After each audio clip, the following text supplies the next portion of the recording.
আসসালামু আলাইকুম। Monira blog kitchen থেকে আমি মনিরা বলছি। আজ আপনাদের তৈরি করে দেখাবো অসংখ্য ছিদ্রযুক্ত নাস্তা রেসিপি।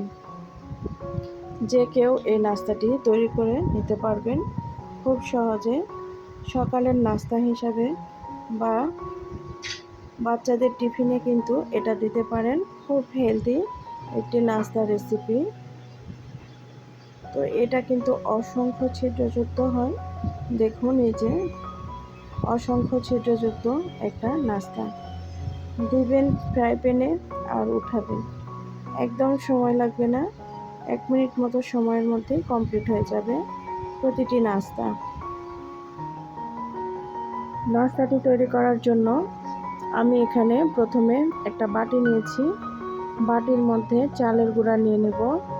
তো চালের গুঁড়াটা এখানে আমি যে চামচটা দিয়ে আটা নিচ্ছি, এটাতে আমি 4 চামচের মতো এখানে চালের গুঁড়াটা নিয়ে নিয়েছি। আপনারা পরিমাণে বেশি বানাতে চাইলে আরও বেশি করে নিতে পারেন। এখানে লবণ দিয়ে দিলাম প্রায় 1 চামচের একটু কম। এর সঙ্গে লাগছে আমার একটা ডিম। নর্মাল টেম্পারেচারে থাকা ডিমটা দিয়ে নিলাম। এখন এখানে এটা আমি ভালো করে নেড়ে নেব। প্রথমে একটু নেড়ে নিলাম। নেড়ে নেওয়ার কারণে ডিমটা কিন্তু পানি দেওয়ার বা দুধ দেওয়ার পর এটা আর দলা পেকে যাবে না, এর জন্য একটু নেড়েচেড়ে মিক্সড করে নিলাম।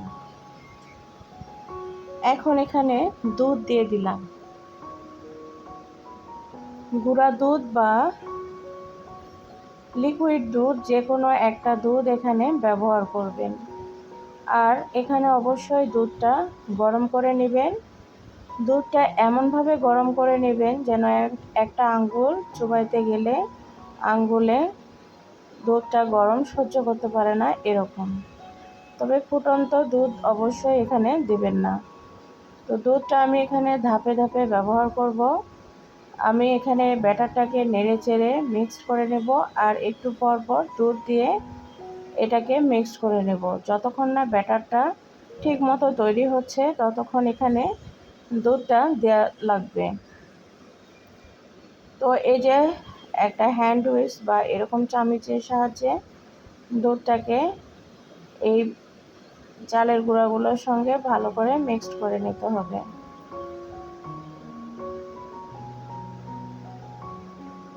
তো আমার চ্যানেলে কিন্তু অনেক ধরনের নাস্তা রেসিপি দেওয়া আছে, চাইলে দেখে আসতে পারেন। তো এটাকে আমি আরেকটু টেস্টি সফট করে নেওয়ার জন্য এখানে সয়াবিন তেল দিয়ে দিলাম 2 টেবিল চামচ। 2 টেবিল চামচ সয়াবিন তেল দিয়ে এটাকে এখন ব্যাটারটার সঙ্গে আরও ভালো করে মিক্সড করে নেব। তবে ব্যাটারটা আমার মনে হচ্ছে একটু ঘন হয়ে এসেছে, তার জন্য আমি এখানে আর একটু দুধ দিয়ে দিব। তো এই দুধটা দেওয়ার পরে ব্যাটারটা আমার ঠিক মতো পারফেক্ট একটা ব্যাটারে তৈরি হয়ে যাবে।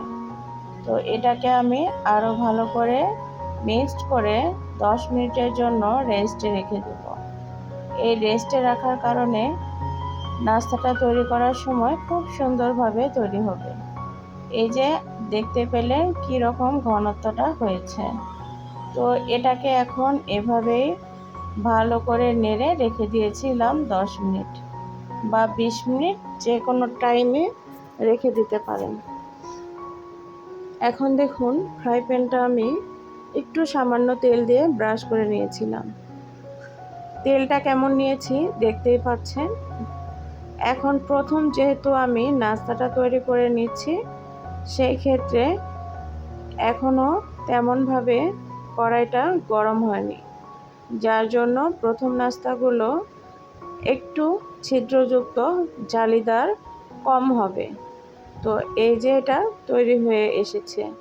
তবে এটা কিন্তু উপরের অংশটা আমি আপনাদের দেখালাম, কিন্তু নিচে যেরকম জালিদার হয়েছে সেটাও কিন্তু দেখাবো।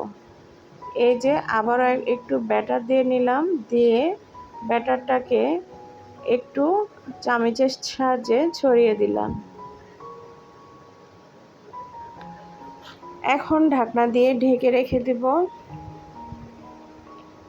আমি এখানে 50 সেকেন্ড পর চলে এসেছি। এখন এটা উঠিয়ে নেওয়ার পালা। তো এটাকে উল্টে দেওয়ার কোনো দরকার নেই, না দিলেও কোনো সমস্যা নেই।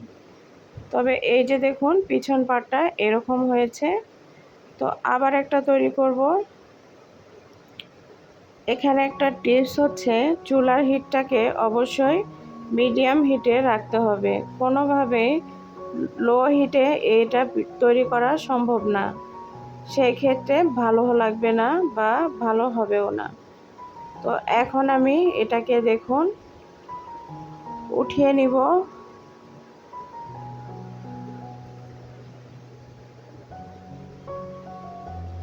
এভাবে প্রত্যেকটা নাস্তা রেসিপি আমি তৈরি করেছিলাম খুব অল্প সময়ের মধ্যে। মেহমান বসিয়ে রেখে এরকম করে নাস্তা তৈরি করে তাদেরকে দিতে পারেন। এটা কিন্তু সস বা মাংস ডাউলের সঙ্গে খাওয়া যায়। তো এই যে এটাও তৈরি হয়ে গিয়েছে। দেখতে পাচ্ছেন কত সহজে এগুলো তৈরি করে নেওয়া যায়। তো লাস্টের যেটা বানাবো সেটা কিন্তু একদম জালিদার। তো এটা আমি প্রথমে তৈরি করে দেখাতে পারতাম, তো প্রথমে দেখাইনি, লাস্টে এটা রেখেছি। তো দেখতেই পাচ্ছেন কতটা পরিমাণ জালিদার হয়েছে। তো ঢাকনা দিয়ে ঢেকে রেখে দিয়েছি। এখন ঢাকনা উঠিয়ে আপনাদের দেখাবো কি রকম হয়েছে। অতিরিক্ত পাতলা করার কারণে এরকম ভেঙে যেতে পারে, খুব সাবধানে উঠাতে হবে। আর এই যে দেখুন ম্যাজিক, পিছন পাটটা কতটা জালিদার হয়েছে দেখতেই পাচ্ছেন স্ক্রিনে। এরকম কিন্তু অসংখ্য জালিযুক্ত রেসিপি তৈরি করার জন্য আপনাকে আমার এই রেসিপিটি বেছে নিতে হবে।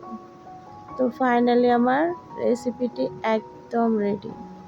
তো কতটা সফট হয়েছে আপনাদের দেখাবো। ওই যে তেল দিয়েছিলাম যার জন্য এরকম সফট হয়েছে। ভিডিওটি যদি ভালো লেগে থাকে তাহলে আমি নিজেকে ধন্য মনে করব। তো এতক্ষণ সময় নিয়ে যারা আমার ভিডিওটি দেখেছিলেন সবাইকে অসংখ্য অসংখ্য ধন্যবাদ। ভালো লাগলে লাইক কমেন্ট শেয়ার করতে ভুলবেন না। চলে যাচ্ছি